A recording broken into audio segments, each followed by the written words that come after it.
Hello, everyone. Welcome to this session of Introduction to Latin America and the Caribbean 1. And we are going to continue our discussion on this early moment in the colonial period in Latin American and Caribbean history. So, in the two last sessions, we discussed America, Europe, and Africa before conquest. This first period of colonial experience, particularly in the Caribbean, particularly in the island of Hispaniola, between 1492 and 1519, and then the age of conquest between 1519 and 1533, mostly speaking about the conquest of the Inca Empire and the Aztec Empire and its consequences in the region. So today, the question that we want to answer and the point that we want to focus on is the question of what happens after conquest, right? We have dynamics of conquest and colonial rule all throughout the world, since particularly Europe started to expand into Americas, in Africa, in Asia, and other regions, right? But generally, conquest, like the moment of conquest, tends to be shorter, like we saw last time in this period between 1519 and 1533. But the big issue is what happens after, what happens after conquest. And the short answer is now you have to rule, right? So we have this transition, and that's what we want to focus on today, from the dynamic of conquest and what conquest implies and how conquest happens, to the dynamics of rule, right? What does it mean to establish a colonial government? What does it mean? It means to turn these regions of the world in the Americas that the European empires found, they turn them into colonies, right? How do you establish a government that effectively controls them and controls the resources and their population? And in general, like this period that we want to address today is the making of the new world empires. We didn't have world empires before. You have very big empires, of course, like the Mongolian Empire or the Roman Empire, and they controlled very large portions of Europe, Asia, and Africa at different points in history, right? But when we talk about the world empires, we're talking about empires that encompass very different areas of the world. Take the Spanish Empire, for instance, like the center is the Iberian Peninsula in Europe, right? But then you have colonies in Asia, such as the Philippines, right? And you have all the colonies in the Americas. The Portuguese Empire is in the Americas, but also in China, in India, in Africa, right? And then the British Empire also takes over large parts of the world, from Australia to what today is the United States, right? So this is the moment of making these world empires, and they emerge with the question of rule. How do you control a population and a country that you just conquered? So, to address the discussion of how rule is established and how colonial rule worked in Latin America and the Caribbean, let's just summarize a couple of facts about the aftermath of conquest, right? One thing that we have always to keep in mind, right, is how big the American colonies were, right, and how distant they were from Iberia, from Spain. Right? They were very far away. It's not as of today that you can take a flight from the US to Europe in 7, 8 hours, right? Back then, it takes 2 months, sometimes 3 months, depending on the weather, to make the Atlantic crossing on a ship, right?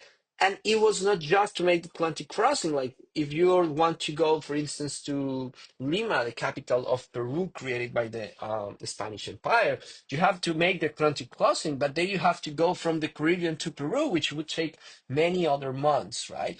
So ruling this kind of geography at this distance was not very easy, right?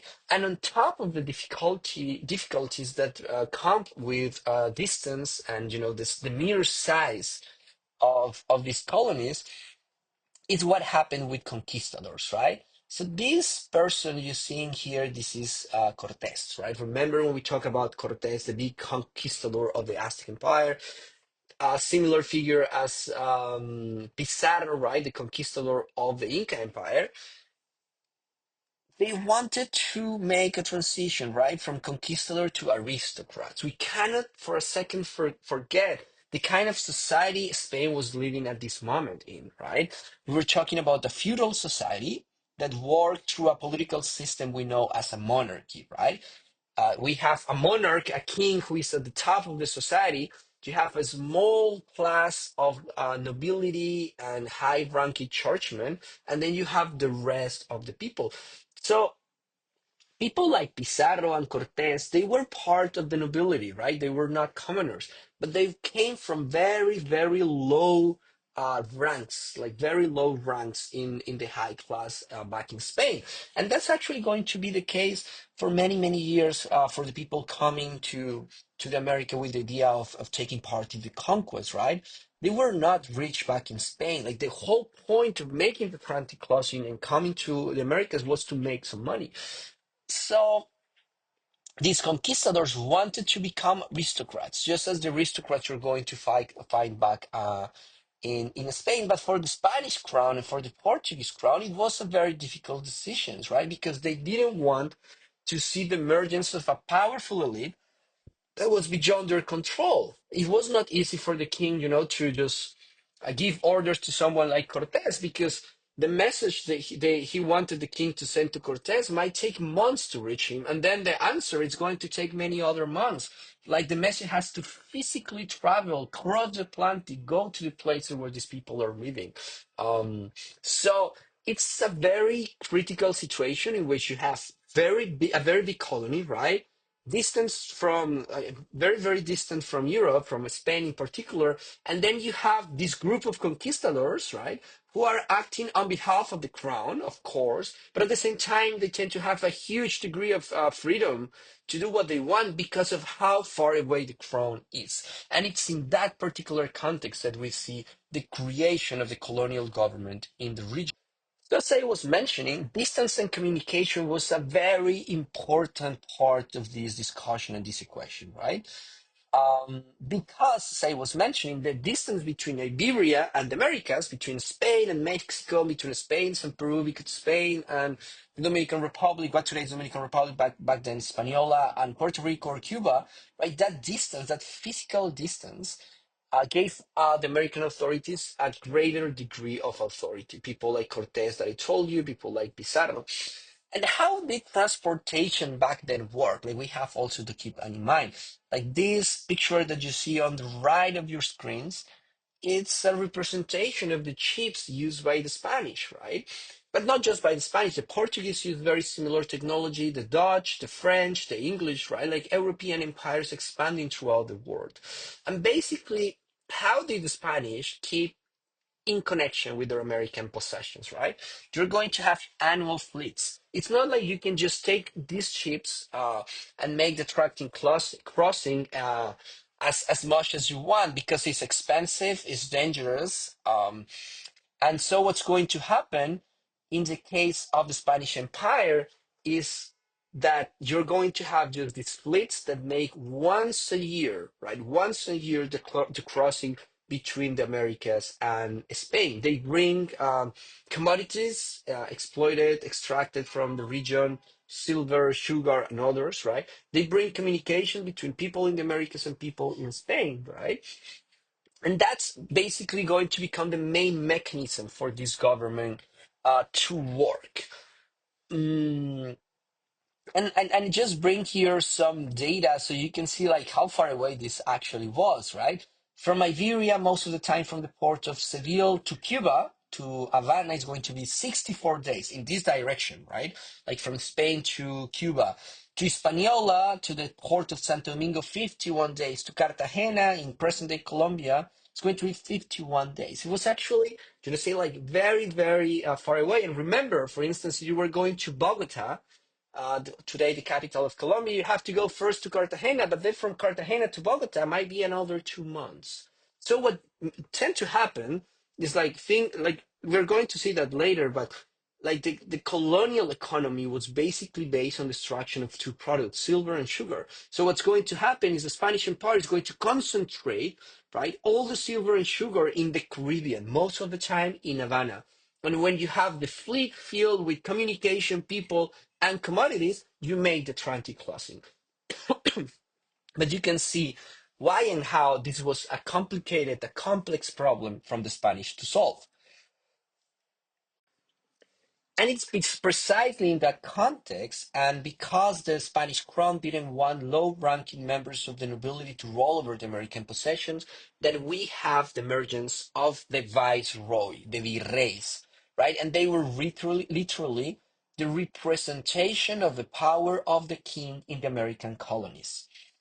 They were in charge of general administration of the colony, the collection of taxes, public works, roads, cities, all that, city planning, public order, right? And defense, everything related to the army. So you see, it's the most important figure in terms of the government of the colonies. And you're going to have like the division of the American colonies of the Spanish Empire in different vice kingdoms. Each kingdom is going to be led by a viceroy. Vice Kingdom of Peru, the Vice Kingdom of New Spain, of New Granada, Rio de la Plata, the Silver River, and many others. But these viceroys are going to be very different than people like, as was mentioning, Cortes or Pizarro, right? They were born all and raised in Spain, right? They bore titles of nobility, higher titles of nobility, and they usually held office for 6 to 7 years. They didn't stay a long time. It was as well people that would go to the Americas to make some money and come back. And the idea of the Spanish Empire of having always replaced the viceroys, right, not just one person for many years, was with the goal of not letting them become an aristocratic figure with way too much power in the region. Like they were exchangeable, right, replaceable, and that was an intentional design by the Spanish crown. And as I was mentioning, you have New Spain, Peru, New Granada, Rio de la Plata. All of these places, of course, that break up in many countries. New Spain is what today is Mexico, but also parts of the southern United States, parts of Central America. Peru is Peru, Bolivia, parts of Ecuador, parts of Colombia. New Granada is Colombia, Venezuela, parts of Ecuador and Panama.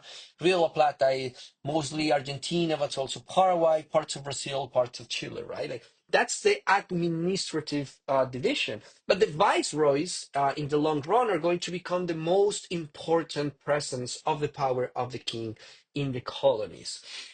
You're going to have Spanish born viceroys all the way to 1824, right? After the Ayacucho battle in present day Peru, the last viceroy, also born and raised in Spain, is going to leave the Americas. But they become the most important part in the making of a colonial government, right? Like I told you, like the most important question we wanted to ask here is like, how do you rule this faraway empire? So the answer of the Spanish crown was to send these viceroys directly control with them and don't let them stay in their post for a very long time. Like these changes ensure in many ways that they didn't get to, amass too much power. And then we have the situation in Brazil. Remember that the conquest of Brazil, of Portuguese America and Spanish America is going to be very different. Mostly because in the case of Spanish America, you do have the presence of a very well established and centralized empires such as the Aztecs and the Incas. But that's not going to be the case in Brazil, right? There is no big empire to take over and to use their own administrative, channels and structures to make the new colonial government work. So the Portuguese administration in what today is Brazil is going to develop more slowly and modestly. Um, Basically, what they're going to do is establish captaincies, and captaincies are very similar to the vice kingdoms that I was telling you. But it was not as it was, for instance, the vice kingdom of New Mexico to control what used to be the Aztec Empire. In this case, the captaincies come from a city on the coast, cities like Recife, Salvador, Sao Paulo, Rio de Janeiro, right? And from there, they try to expand into the interior of the country, towards the Amazon rainforest, mostly. So the goal of the captaincies was to colonize, right? To advance the presence of the Portuguese inside the rainforest and to defend those settlements. And then in charge of every one of these captaincies, you're going to have, of course, a captain. And the function and the role of the captain is going to be very similar as the one we just discussed in the case of the Spanish Empire.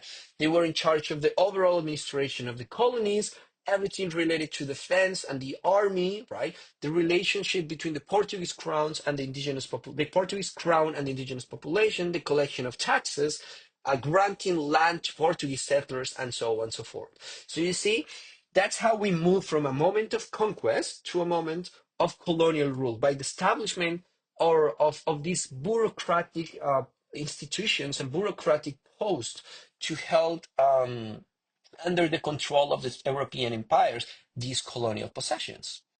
And so remember the map I showed you last time where we could see like the initial presence of European empires. It was mostly here around Lima, Inca Empire, that becomes a Spanish possession. Then here around Mexico, Aztec Empire, that becomes Spanish possession. And then around Recife, Salvador, Rio de Janeiro, Sao Paulo, all this part that becomes Portuguese. That was pretty much the presence of the Portuguese and Spanish Empire in the 15th and 16th century. But of course, what they did is that they divided the entire continent amongst them, right? You see, like if you look at this map, it looks like, oh yeah, but they control everything, right? Like there is no one single square inch of Latin American, the Caribbean that is not under European control. Of course, that's not true, right? This was the claim of these empires, like we control this far, and it was important for them to just to make clear this division between the Portuguese and the Spanish Empire, just to say this far each empire is allowed to go. But that doesn't mean like in all of this area, right? There were still, remember, many indigenous societies that had not been conquered, that had not been colonized, and in many cases were never even conquered by the Spanish or the Portuguese Empire. But this map, what shows is this clear intention, this clear shift on behalf of Europeans to move from from conquest to colonial rule, which was the most important thing I wanted to discuss with you today.